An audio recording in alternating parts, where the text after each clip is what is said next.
सवाल नंबर 4 काफ़ी इंटरेस्टेड सवाल है, मज़ेदार सवाल है, गेम बना के ही हम करेंगे। देखिए कैसे, एक व्यक्ति है, वो 4 घटनाओं में से 3 घटनाओं में सत्य बोलता है। मतलब सीधी सी बात है, सत्य बोलने की प्रायिकता, प्रोबेबिलिटी स्पीकिंग ट्रूथली, माने सत्य बोलने की घटना उसकी कितनी हो गई, 3/4। 3/4 का मतलब 75%। और असत्य बोलने की प्रायिकता हो गई उसकी 25%। ठीक है। अब उन दोनों दोस्तों ने एक गेम खेला और एक डाइस को उछाला और उसके दोस्त ने बताया 6 आया है, 6 आया है। ठीक है, मगर डाइस को दोस्त को नहीं बताया। अब उसका दोस्त ये तो कंफर्म कर चुका कि 6 आया है, लेकिन उसके माइंड में 2 चीज़ें पैदा होंगी कि 6 तो आया है, तो ये सही बोल रहा है या गलत बोल रहा है। तो इस बात की प्रायिकता कि वाकई में 6 आया हो, ये हमें निकालनी है। तो देखो कैसे, इसमें कल मैंने बताया था कि घटना एक किसको माना जाता है, जो क्लियर हो चुका है। तो 6 आना क्लियर हो चुका है कि फांसी पर 6 आया है। और घटना ई क्या है, सत्य बोलना या असत्य बोलना। E1 और E2, सत्य बोलना और असत्य बोलना। ठीक है, चलो अब यहां पर हम बेस वाला फॉर्मूला लगाएंगे। कैसे लगाएंगे, इसका सवाल का जवाब, मतलब इस सवाल को इस तरह से बोला जाएगा कि फांसी पर 6 आ चुका है, तब वो सत्य घटना द्वारा आया हो। तो E1 में सत्य घटना मानता हूं, सत्य बोलने की प्रायिकता उसकी कितनी है, 3/4। ठीक है, उसने सत्य बोला और फिर 6 आया, मतलब रियलिटी में ही 6 आया। तो 6 आने की प्रोबेबिलिटी क्या हो गई उसकी, 1/6। ठीक है,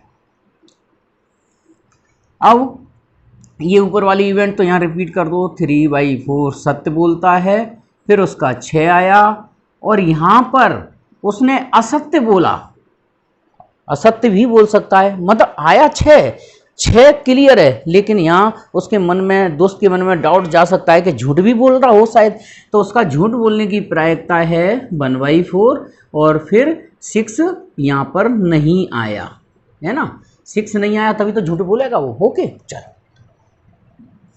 तो इसको 3/4 माने 6 चौक 24, 6 चौक 24 तो सब जगह से हटा दो, तो ये 3 रह जाएगा, यहाँ 3 रह जाएगा, यहाँ 5 रह जाएगा। तो ये 3/8 इसका आंसर हो गया।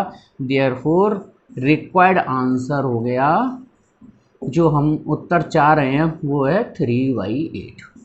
ओके बच्चों, समझ में आ गया होगा। अच्छा,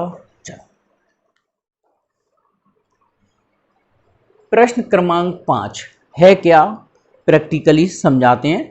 एक गांव में 5% पुरुषों के बाल सफ़ेद हैं, 0.25% लेडीज़ स्त्रियों के बाल सफ़ेद हैं। ठीक है, अब किसी ने अचानक, जैसे लिस्ट थी, एक कागज़ पे सबके नाम लिखे थे, गांव के पुरुषों के, महिलाओं के, और किसी ने आंख बंद करके उंगली रखी और वो सफ़ेद बाल वाला व्यक्ति निकला। ठीक है, वो सफ़ेद वाला व्यक्ति पुरुष हो, इसकी प्रोबेबिलिटी क्या होगी। तो आप लोगों को धीरे धीरे समझ में आ गया होगा। हम घटना एक क्या मानते हैं, जिसके बारे में कंफर्म हो चुका है। क्या कंफर्म हो चुका है कि जो व्यक्ति है वो सफ़ेद बाल वाला व्यक्ति है। घटना ई हम क्या निकालना चाह रहे हैं कि वो व्यक्ति पुरुष हो, इसकी प्रोबेबिलिटी फॉर्मूला ये ही चल रहा है। ठीक है, अच्छा, पुरुष और स्त्रियों के चुनने की प्रायिकता 1/2, 1/2 होगी, पुरुष हो या स्त्री हो। ठीक है, तो ये तो 1/2 होगा। इसका मीनिंग है कि वो चुना हुआ व्यक्ति पुरुष हो, फिर वो सफ़ेद बाल वाला हो। ठीक है, तो यहाँ पर सफ़ेद बाल वाला व्यक्ति 5 में से कोई एक होगा, माने 5% में से। ठीक है, तो ये वाली इवेंट तो यहाँ रिपीट कर दो। कैलकुलेशन 1/2, 5/100 प्लस, अब आता है सफ़ेद बाल वाला व्यक्ति स्त्री भी तो हो सकता है, लेडीज भी तो हो सकता है, तो उसके लेडीज होने की प्रोबेबिलिटी है 0.25/100। आप इसकी कैलकुलेशन देखो, जो नीचे दिखाई दे रहा है ना 202, मतलब 2 और 100, 200 कैंसिल आउट कर दो, डायरेक्ट ऊपर की कैलकुलेशन लिख दो बस 5, ऊपर वाले ये भी 5 और ये 0.25, तो ये हो गया 5/5.25।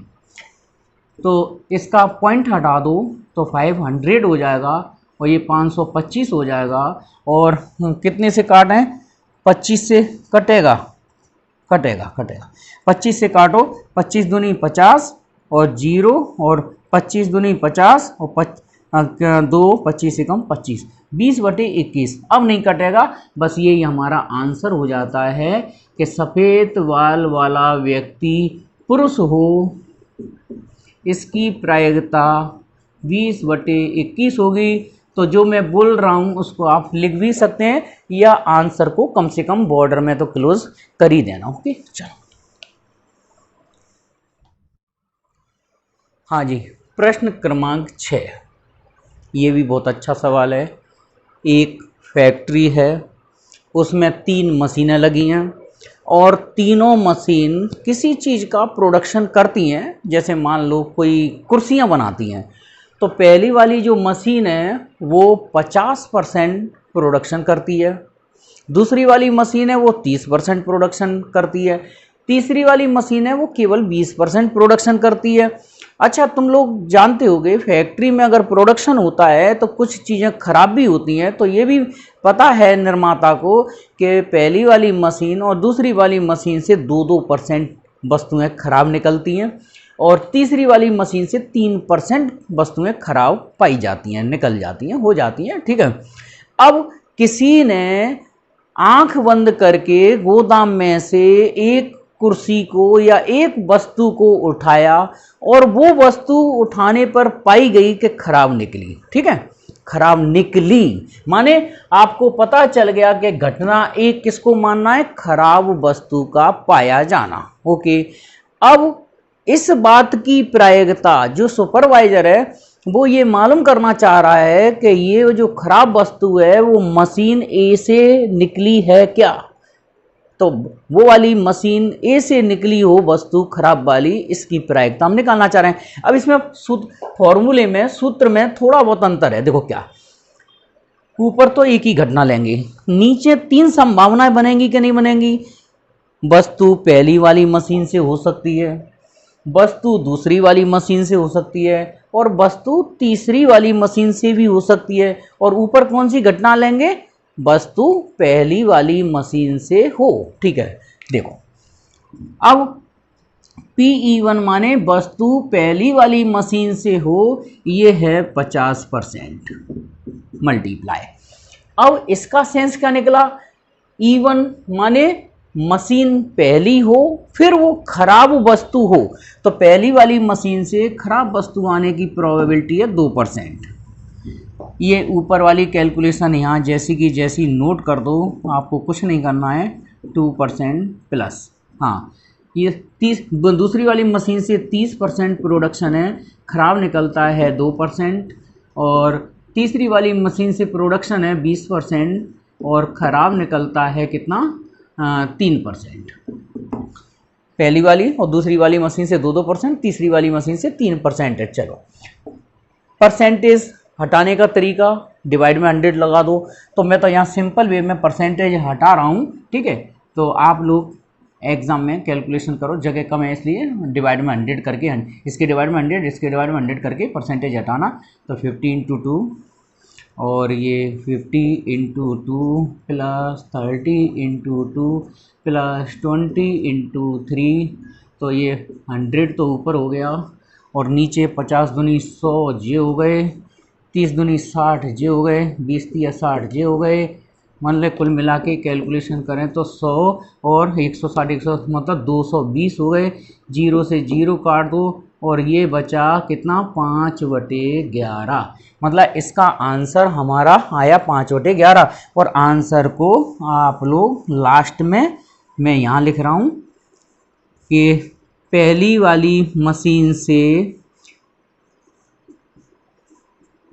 खराब वस्तु आने की प्रायिकता, ठीक है, ये आया कितना 5/11, ये है आंसर। ओके चलिए, 3 मशीनें हैं, मशीनों से उत्पादन बस इतना अंतर कर दिया है, कितना अंतर कर दिया है, ये 25%, ये 35% और ये 40% प्रोडक्शन, और वस्तुओं के खराब होने की प्रोबेबिलिटीज भी इन मशीनों के द्वारा उत्पादन कर 5%, 4%, 2% भाग खराब निकलता है। तो बस यहाँ पर ये आ जाएगा 5% और 4% और 2%। बस ये सारी कैलकुलेशन ऐसे ही चलेगी। और इसमें क्या बोला है, मशीन बी के द्वारा यहाँ माने E2 कर देना, बाकी कैलकुलेशन यही करना है। और यहाँ पे क्या करेक्शन करना है सवाल में वो मैं समझा देता हूँ आप लोगों को, धंधा ज़्यादा हो गया आज से।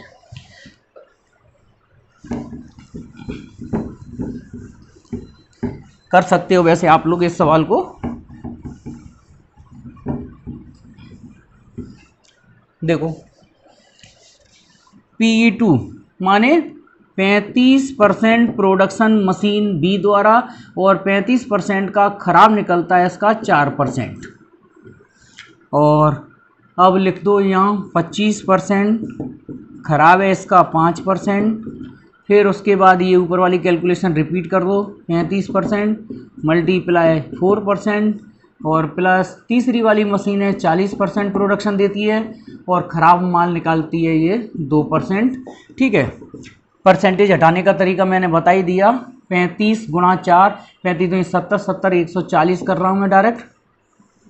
35 दूनी 70, 70 दूनी 140 और 25 पंजे 125 और ये आ जाएगा 35 माने 140 और ये 40 दूनी 80 और 140 और ये जुड़ के हो गया कितना 80, 20 और 60 इधर मिला लो मैंने 200, 220, 220 और 345। ठीक है, 5 8 8 4 12 12 12 2 14 की 40 लगी 1 और 345 सही है। अब इसे हम काटते हैं, 5 से काट दो, 5 दूनी 10, 5 अट्ठे 40 और 5 से 5 30 और 5 नम 45 और अब नहीं कटेगा किसी से भी। तो यही इस सवाल का आंसर है और इस आंसर को हाईलाइट कर देना 28/69, बिल्कुल same to same question number 6 और 7 का सेम सॉल्यूशन है। Okay next.